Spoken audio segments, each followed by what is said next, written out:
Three sides to every tale we tell. The truth is here, it's ringing bells. All right, get ready to dive deep, because today it's Jen Sincero, and you are a badass. Oh, so many dog-eared pages and highlighted lines in your copies. You guys are loving this one. Clearly, this book hit a nerve.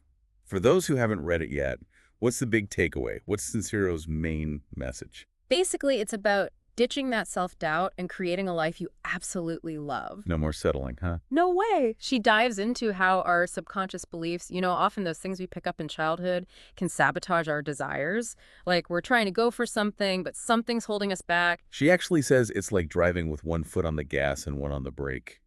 I love that analogy. Right. And she doesn't just tell us what to do, she gives us actual tools to identify those beliefs, those limiting beliefs, and swap them out for better ones. That bowling alley story, right?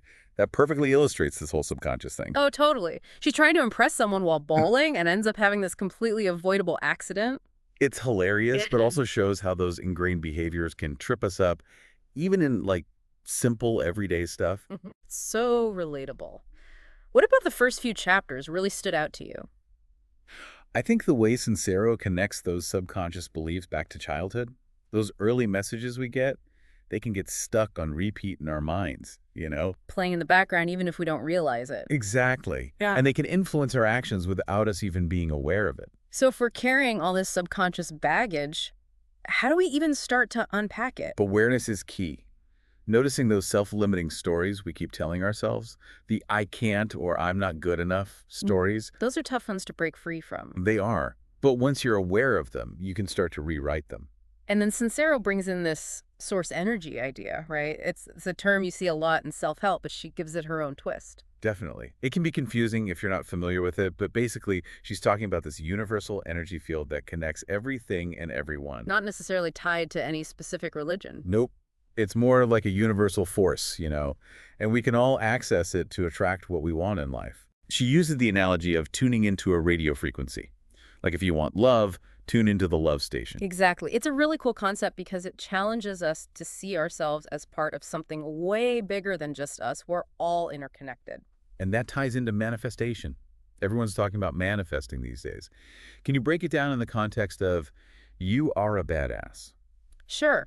Basically, Sincero believes the universe responds to the energy we put out there. So if we're vibrating at a high frequency... In good vibes only. Yes, if we're radiating love, joy, gratitude, we're going to attract more of that into our lives. So it's not just about thinking positive, it's about embodying that energy. Exactly. Aligning our thoughts, feelings, actions, everything. Like that amazing story she tells about her meditation retreat in India. Oh, yeah? It wasn't just about meditating. It was about embracing the unexpected, being open to new things, and that led to incredible connections and growth.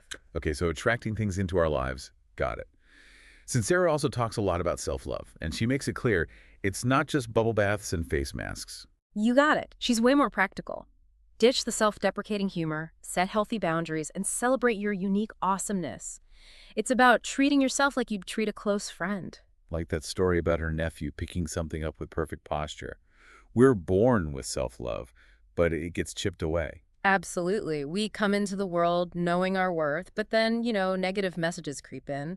Sincero wants us to reclaim that self-love. We're all worthy of love and happiness, just as we are. I love that. And that leads us to the art of surrender.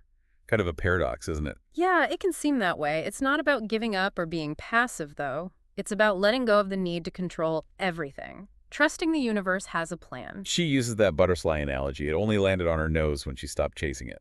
Exactly. The more we grip onto something, the more it slips away. It's about aligning our energy, trusting things will unfold, letting go of the how and the when. Just got to have faith and be present. Sincero talks about breathing into the now. So important in this crazy, busy world, right? It's easy to get swept away by what-ifs and should-haves, but... The only moment we have is right now, Dibby. Exactly.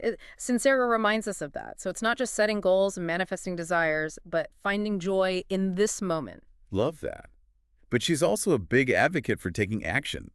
We can't just sit around and visualize. Right. She calls it hell-bent for glory action, aligning our energy and taking steps. She definitely walks the walk. The story about her buying the Audi. Our beliefs shape our reality. That story really got to me. It wasn't just about the car, it was about believing in herself and taking a bold step. And for the procrastinators out there, she talks about creating a sense of urgency. Make it urgent. Set deadlines, commit, hold yourself accountable. Love that. Okay, so lots of positivity, but life's not always sunshine and rainbows. Sincero also talks about dealing with difficult people. She does. And instead of just giving surface level tips, she goes deeper. Why is this person triggering me? What buttons are they pushing? It's like they're holding up a mirror showing us our own stuff. Exactly. Sometimes to create that positive life, you got to set boundaries, even with people you're close to. Protect yourself. She says, give them the heave-ho.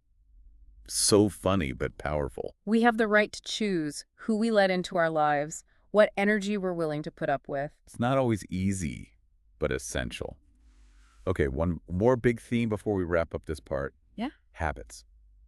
Sincero's a big believer in their power. For better or worse, habits shape us. That story about her trying to avoid yoga. Hilarious. We sabotage ourselves even when we know better. So it's about creating good habits, but also recognizing those sneaky bad ones that hold us back. Totally. Sincero helps us understand how habits work. We can use that knowledge to create real change. Become the architects of our own lives, one habit at a time. She calls it conscious creation, making choices on purpose for the life we want. Yes. Making sure our thoughts, beliefs, actions are all working together to move us forward. It's not about overnight transformations, but small changes that create a ripple effect. Little things, done consistently, lead to big results.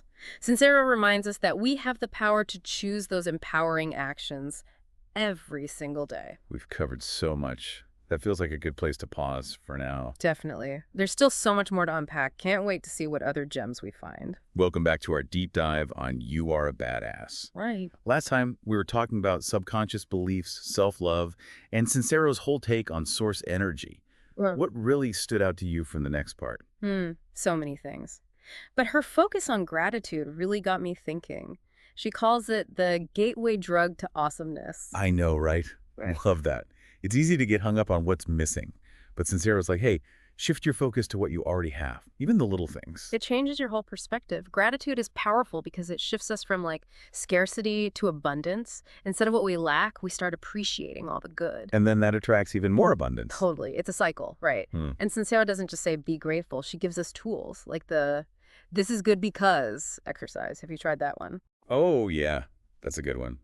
It makes you find the good in any situation, even if it seems tough at first. I've been using it, and it's crazy how quickly your mood can change. It's like, You're training your brain to look for the silver lining. yes, exactly. Not denying the negative, just choosing to focus on the positive, even when things are tough. And we talked about how that energy shift affects everything around us. When we're grateful, we radiate a different energy. We attract different experiences. It's pretty amazing. What about you? What are you feeling grateful for lately? You know, since reading this book, I've been noticing things I used to take for granted, like a cup of coffee in the morning or sunshine. It's the little things. They really do add up. It's about finding joy in the everyday instead of waiting for some big event to make us happy. I totally agree. Speaking of happiness, Sincero also gets into the tough stuff, dealing with negative people and situations. What do you think about her advice there? I like how she reminds us that other people can be like mirrors, reflecting our own stuff back at us. Her beliefs and insecurities. Yeah, so if someone's really pushing your buttons, it might be a sign to look inward. What's going on inside? Why am I reacting this way? What can I learn from this? Not always easy to do when you're in the thick of it, but important. Sincero also talks about boundaries, and she doesn't mess around. Give him the heave-ho. Sometimes you got to create distance from people who drain you, even if they're family or friends. Hard, but Sometimes necessary, right? totally. We have a right to protect our energy. Sincero reminds us of that. You can't pour from an empty cup. Setting boundaries isn't selfish, it's self-care. It's about loving yourself enough to create a space where you can thrive. And saying no to things that don't serve you. Exactly. Maybe it's declining invitations, setting work limits, just saying no to things that feel overwhelming. You have that right.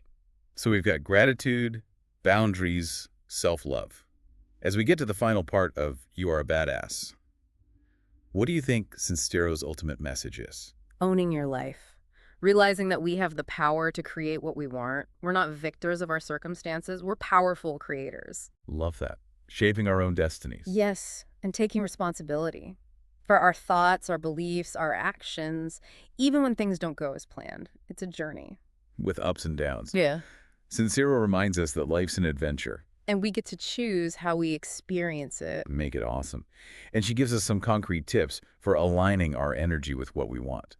Anything specific stick out to you? Oh, definitely. Acting as if our desires are already happening. That's powerful. Embodying that energy. Visualizing. Feeling it, stepping into that reality. So if you want abundance, act as if you already have it. Love, act as if you're already loved. The energy shift. Sending that message to the universe. It's not about forcing, it's about creating the right conditions for things to manifest. Alignment, action. And taking action even when we're scared. Feel the fear and do it anyway, right? Sincero is all about that. Fear's a part of growth. Don't let it paralyze you. She even suggests getting uncomfortable on purpose. Push those boundaries. See what you're capable of. Embracing the unknown. Growth happens outside of our comfort zones. So true. Sincero also talks about finding your purpose. What lights you up? What makes you feel alive? Create a life that reflects that. Use your gift to make a difference. I love that alien exercise she suggests. Imagine experiencing Earth for the first time. It helps you see things in a new way. What would you prioritize if you weren't held back by those old stories? It's a good question to ask. And she encourages us to learn from others, surround ourselves with inspiration. Keep challenging yourself to grow. Life is a journey of learning. Always evolving. This has been so inspiring. Sincero is amazing. We have the power to create the life we want. It all starts with believing in ourselves. And taking action. Welcome back to our You Are a Badass deep dive. So much good stuff in this book. What's still resonating with you? Oh, man, so much. But I keep thinking about Sincero and that whole inner child thing. Yeah. She talks about how that playful, curious part of us gets buried under like adulting and expectations. Right. And she's like, ask yourself, what would my inner child think of my life and now? Wow. Yeah. Makes you think, are we truly living a life that brings us joy?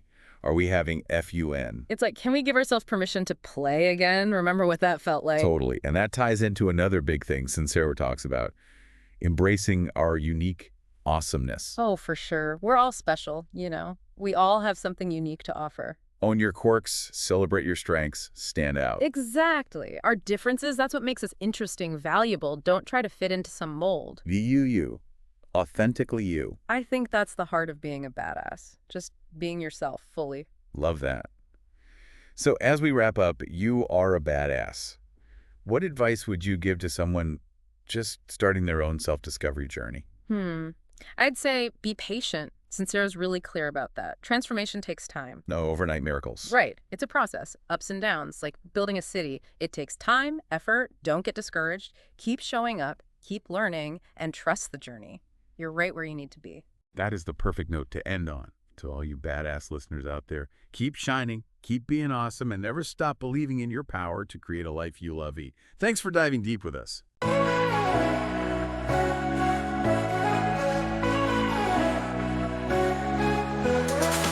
Welcome to the show we're in. News to share, where to begin. Free sides to every tale we tell. The truth is here, it's ringing bells. Dive in deep, let's take a look. In every twist and turn we took,